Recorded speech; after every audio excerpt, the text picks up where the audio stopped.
ल नयाँ भिडियोमा वेलकम छ है त तपाईहरुलाई।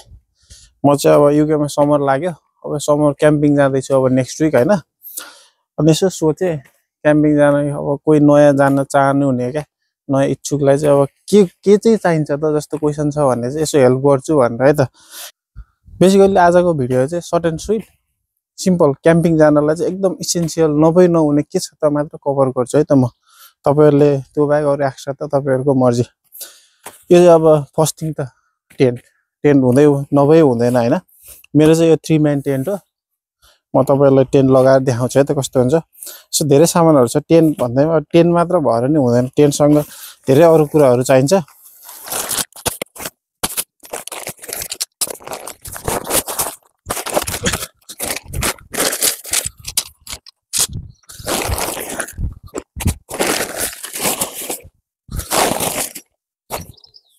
ल म टेन्ट लगाउँछु, त्यसपछि आफूहरुलाई टेन्ट लगाइसकेपछि के सामान भनेर देखाउँछ है त। ल हाम्रो चाहिँ 10:30 है त। अब 10:30 हो। म आफूहरुलाई चाहिँ अब देखाउँछु। फर्स्ट थिङ चाहिँ टेन्ट त चाहिएन अघि भन्ने जसरी हैन। मेरो सजेसन चाहिँ टेन्ट किन्नुहुन्छ भने चाहिँ यतिको अल्को किन्नु। जस्तै मलाई हेर्नुस् यहाँ, म चाहिँ यसरी भित्र जाँदा पनि मजाले म उभिन मिल्छ। यो चाहिँ अब हाम्रो भित्र बेडरुम भयो, यो चाहिँ यताउता सामान मिलाउने ठाउँ हो। त्यो यतिको उठ्न मिल्ने चाहिँ किन्नुस् टेन्ट चाहिँ। हो चाहिँ टेन्ट अब विन्ड उस त हुन्छ, विन्ड रेसिस्टेन्ट, तर अलिकति घर यताउता सजिलो हुँदैन गर प्योर क्याम्पिङमा चाहिँ। त्यही भएर मेरो सजेसन चाहिँ अल्को टेन्ट लिनुस्। अनि अर्को कुरा चाहिँ टेन्टमा चाहिँ बिर्सिनै नहुने चाहिँ ग्राउन्ड सिट है तपाईहरुले। यो चाहिँ मुनि जमिन चिसो हुन्छ, पानीले भिजेको हुन्छ, त्यसको लागि चाहिँ ग्राउन्ड सिट चाहिँ हाल्नै पर्छ है। अहिले मैले राम्रोसँग हालेको छैन, त्यही भएर यो चाहिँ ल यस्तो छ। टेन्ट चाहिँ यस्तो लिनुस्, चट्ट भित्र रुम भएको। अब यहाँ हेर्नुस्, अरु सामानमा चाहिँ म्याट्रेस, आफू सुत्नलाई म्याट्रेस। मेरो चाहिँ अब यो रिभोल्युसनको चट्ट हेरौँ है त। वल खोल्यो। ल मैले तपाईहरुलाई भिडियो देखाउँदै गर्दै आफै फुल्लिन्छ है अहिले। त्यसपछि अरु सामानमा जाम है त। बाहिरदेखि सुरु गरौँ। अब चाहिँ फर्स्ट थिङ चाहिँ अब चेयर चाहियो हैन। क्याम्पिङ जाने भनेपछि अभियसली चेयरमा बस्नुपर्छ, यताउता चेयर चाहियो। अनि यो चाहिँ अब नेसेसरी नै चाहिँ हैन, तर विन्ड ब्रेकको लागि चाहिँ यो भएको चाहिँ अलिकति प्राइभेसी हुन्छ। सबै क्याम्पिङ साइटहरु चाहिँ कस्तो हुन्छ भने यही टेन्ट हुन्छ, अर्को टेन्ट हुन्छ, सबै हुन्छ नि त। त्यो भएको भएर चाहिँ एउटा दुईटा भयो भने अझ बेटर, एउटासम्म भयो भने चाहिँ यसरी विन्ड ब्रेक पनि हुन्छ, आफ्नो प्राइभेसी पनि हुन्छ है। यतिको चाहिँ किन्नुस्। अब भित्र जाम है त। सामानमा चाहिँ के गर्नुस् भन्दाखेरि अब यो आफ्नो बस्ने ठाउँमा चाहिँ यस्तो यो म्याट चाहिँ चाहिन्छ। ल डाइरेक्ट टेन्टमा चाहिँ अलि झ्याउ हुन्छ, यस्तो म्याट भयो भने चाहिँ मजाले तपाईले यताउता सामानहरु युज गर्न मिल्छ, कम्फर्टेबलसँग हिँड्न मिल्छ है म्याटमा चाहिँ। ग्यास चाहिँ पक्का, ग्यास चाहिँ यतिको पोर्टेबल ग्यास किन्नुस्। यो चाहिँ अब ग्यास हालेर मजाले युज गर्नेवाला हो।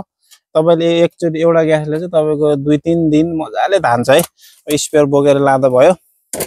त्यसपछि अब इलेक्ट्रिक हुकअपको लागि चाहिँ यो केबल चाहिन्छ है। नर्मली क्याम्पिङ साइटहरुमा चाहिँ तपाईले 3 पिन प्लग गर्न मिल्दैन, त्यही भएर चाहिँ यो चाहिँ मस्ट है। यो चाहिँ तपाईले किन्नै पर्छ भनौं न, इलेक्ट्रिक तपाईले पिच युज गर्नलाई चाहिँ। अब बुक गर्दाखेरि नि म चाहिँ इलेक्ट्रिक पिच बुक गर्छु। तपाईले नि more likely electric pitch book गरेर जानुस्, क्याम्पिङ सजिलो हुन्छ। यो पिन किन्नु पर्छ ल तपाईले चाहिँ, यस्तो वाला पिन सम्झिनुस्। त्यसपछि लाइट त जसरी नि चाहियो। त्यसपछि एउटा हेडटर्च पनि लिनुस्। हेडटर चाहिँ राति अब टोयलेटहरु जान यताउताको लागि त्यस्तोको लागि हेडटर चाहिन्छ। अनि अब कुकुरी अरु एउटा नाइफ साइफ चाहिँ चाहिहाल्छ यताउता एडमिन्सको लागि। मेन चाहिँ ह्यामर है एउटा। अब यस्तो मेटल ह्यामर किन्दा नि हुन्छ सानो, अर्को त्यो म्यालेट किन्दा नि हुन्छ। यो चाहिँ किन भन्दाखेरि चाहिँ कतिपय टेन्टहरुमा चाहिँ हार्ड ग्राउन्ड हुन्छ। त्यो हार्ड ग्राउन्ड चाहिँ तपाईले यो साइडको टेन्टको पेक्सहरु चाहिँ ठोक्नु पर्छ क्या। त्यही भएर यस्तो ह्यामर चाहिँ लिइराख्नुस् है तपाईले। ल अब यता आउनुस् अब भित्र है त। यो हाम्रो टेन्ट फुल्लिदै छ। टेन्ट भएपछि स्लिपिङ सिस्टम, यो चाहिँ मैले माउन्टेन वेयरहाउस देखि किनेको थिएँ हैन। यो चाहिँ हाम्रो डबल स्लिपिङ सिस्टम है, 2 जना वाला। अब तपाईहरु कति जना जाँदै हुन्छ त्यही अनुसार स्लिपिङ सिस्टम युज गर्नुस्। अनि भित्रको लागि पनि म्याट चाहिन्छ है त्यस्तो। यो मैले अहिले खोले छैन, यो चाहिँ तपाईहरुलाई देखाउनको लागि मात्र हो। भित्रको लागि पनि मजाले यस्तो म्याट लिनुस्, मजाले हुन्छ। अरु चाहिँ एउटा सानो ट्राभल ब्याग हुन्छ तपाईहरुको हैन। अब अभियसली क्याम्पिङ गएपछि हाइकिङहरु जानुहुन्छ, ट्राभल ब्यागहरुको लागि चाहिँ ट्राभल ब्यागमा तपाईले जेट बोइलहरु चाहिँ बोक्नुस् है त। मैले चाहिँ यस्तो जेट बोइलहरु बोकिरा हुन्छ, चुलाहरु। यो चाहिँ कहीँ हाइकिङ गएको बेला कुन चिया बनाएर खान तातो पानीहरू खानको लागि है त त्यो भयो अरु चाहिँ यो बाहेक अरु भनेको त स्पेयर हो मैले चाहिँ एउटा यो ड्राई रोप पनि छ मेरो अब यस्तो ड्राई रोप चाहिँ त क्याम्पिङ गएको बेला मजाले अरु कहिलेकाहीँ राति उठेर टोयलेट जानु पर्यो भने यो सट्टा लायो त्यसपछि गऱ्यो यता यस्तो ड्राई रोपहरू होइन नेसेसरी त होइन तर किन्यो भने तपाईहरुकै एडमिन सजिलो हुन्छ यस्तोहरू किन्नुस्